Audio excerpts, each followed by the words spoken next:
I huffed and puffed under my breath as I stared into God's mouth. I felt like the big bad wolf ready to interrupt the innocent little pigs as they hurriedly fortified their makeshift homes. I grinned at this thought, and then turned my head to look for Margaret.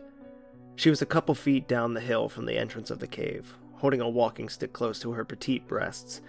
"Hurry up!" I called down to her. I turned back to the cave, still grinning. An old rotted sign outside read, "God's Mouth Cave, keep out." What a tired cliche. Margaret finally made it to the entrance and stood beside me, almost doubled over and out of breath. I looked down and smiled. "Check it out!" I laughed. God's mouth. Wonder where Jesus' anus is. I chuckled to myself. Margaret was less amused. "Give me the damn water bottle." The open bottle met her lips, and for a moment, I felt peaceful in a way, watching her drink the water. Actually, I take that back. The peaceful comment, I mean. It was more of a feeling that was sort of hard to put my finger on or give a name, but I could settle for a nice content. Content seemed to be one of those words that manifests itself when natural human words seem to fail. Again, an utter cliche, but it felt good to feel a strange, mixed up sort of happy for once. I sighed and turned my flashlight on. I pointed it into the cave. Black. God's mouth. This seemed like the antithesis of a Holy Spirit. I turned again to Margaret. "You ready?" She was finally standing straight up. She nodded. I clapped a friendly hand to her back, and we walked into God's mouth. The inside was not unlike the preview I had glimpsed outside with my flashlight. Dark, dismal, and endlessly black. It seemed to stretch endlessly, no matter how I positioned my flashlight. The rocky terrain was damp and imposing. The last natural light slowly disappeared behind Margaret and I as we made our way deeper and deeper. I found it strange how soft and compelling the world around me now appeared, despite the stalactites, stalagmites, and other various rocky formations being so jagged. It seemed that, even amongst the pointed teeth of God, I could lay down and rest there forever. It was comfortable. Apparently, Margaret didn't agree. She shivered uncomfortably under my arm. I raised my eyebrows. "Need your coat?" I tried to look at her and make nonverbal communication as explicit as possible, until I realized that we were lost in the inky blackness of the mouth. I bit my lip and waited, but she didn't respond. For a couple minutes we walked in silence. She stopped and stood motionless. I stopped too. "Why the hell are we even in here?" She sounded irritated. I shrugged, more to appease myself than her, and shoved my flashlight under my face. Bladed shadows obscured half my face, the other half illuminated in a wretched mask. "Spooky!" I cried, chuckling. She didn't move. I sighed. "I thought you wanted to go." I noticed how my voice echoed against the cave walls at any volume. I began again, scratching at my chin. "You did say you wanted to go see some nature for our vacation. And you did sound impressed when I told you about my visit to Mammoth Caves a couple years back. So..." My voice trailed off. I could still sense her irritation. "No. I frowned. No, you wanted to go here. I wanted to go to a beach or something, but no. A cave, Nathan." She sounded more like the big bad wolf now. "I know that you have this weird fetish for spelunking or something, but I don't really want to be dragged into it. Don't get me wrong, I'd love to go on a trip and get into nature and fresh air, but this? I could hear her arms flail and gesture about in the thick air. This is cave air, not fresh air. This air is practically fermenting.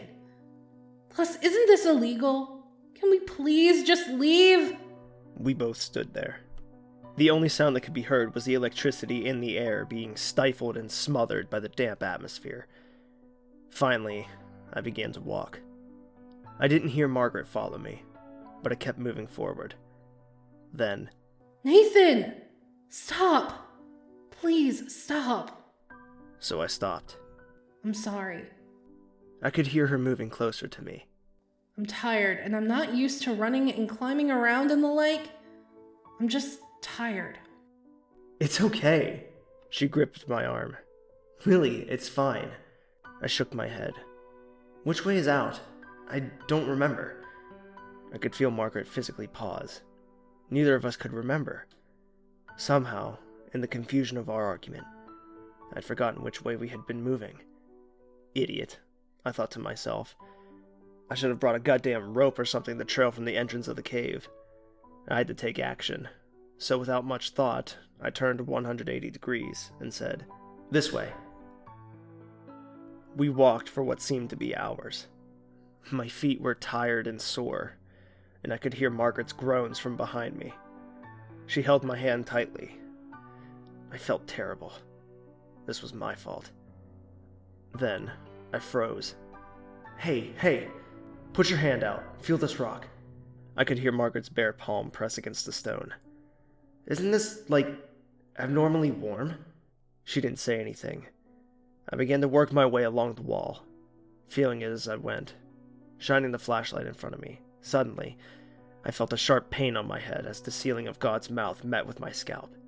Ow! Shit! Nick, are you okay? She seemed on the verge of panic now. "I'm fine. Please calm down. We'll get out of here soon, I promise." I started again, pointing my flashlight upwards now to see the ceiling above me. It seemed to be getting narrower. That was strange.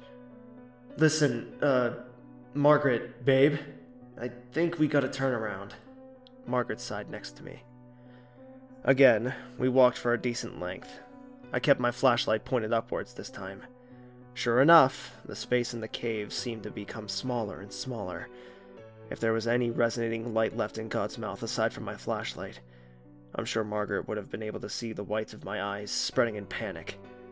We were completely lost. I let go of Margaret's hand and began to feverishly feel my way along the walls. I heard her shout. I kept going. We had to get out. If we were lost, nobody would be able to find us. I kept feeling along the wall until I abruptly hit a corner. Fuck. "Margaret, this seems to be a dead end." I spun around on my heel. "Margaret?" No answer. Shit.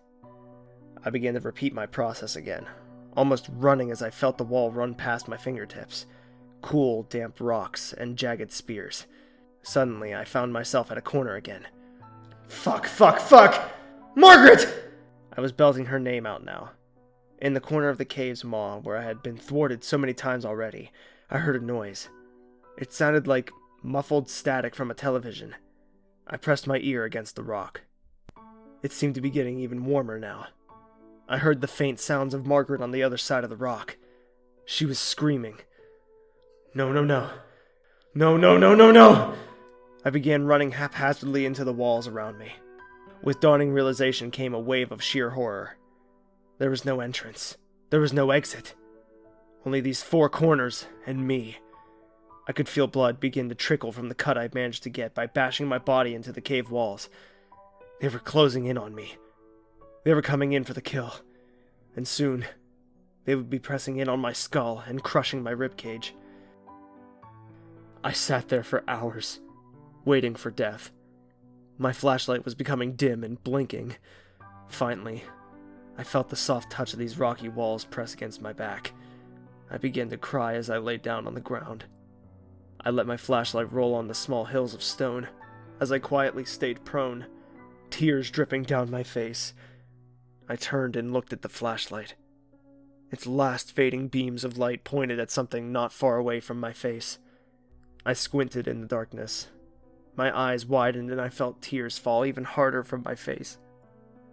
The rocks were piercing my skin now, and blood dripped from all sides. There, in the last light of my flashlight, was the appetizer. The spotlight shone on a hand whose nails were painted red. And I screamed in agony as I watched God's mouth chew its latest meal.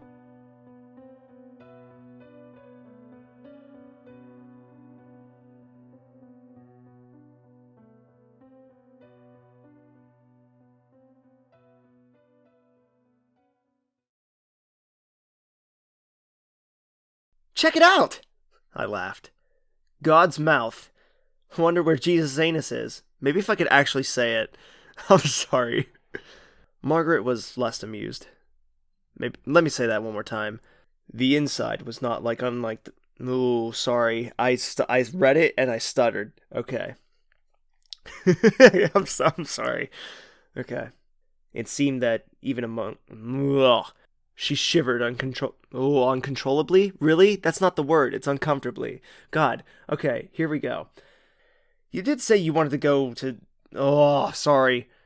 You did say you wanted to... Oh, what is wrong with me? So I stopped. Ah! I should have brought a goddamn rope or something to trail from the entrance. Oh! I started again, pointing my flashlight upwards. I let go of Margaret's hand and began to See, no talking. I can't. I began to repeat my process again, almost running as a... Fuck! Margaret!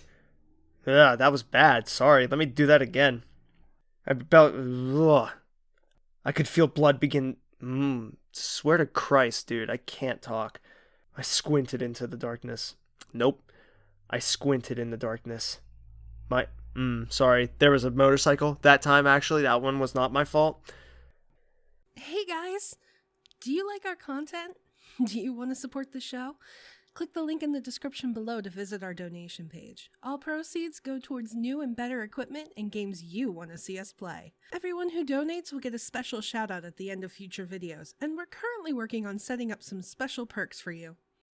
If you don't want to donate, that's okay too. You can support us by subscribing and clicking that bell icon so you get notified whenever we put out a new video. A huge thank you to Kyle Sheridan for donating and helping to keep our show going. Thank you so much for checking out today's story. A huge thank you to my friend Eric Robert Smith for helping me out today. Make sure to give him some love. Links in the description down below. If you'd like to see yesterday's story, click that box on the left. Or, if you'd like to see something a little different, click that box on the right to check out our latest Let's Voice Act series. Thanks for watching. Stay creepy, everybody.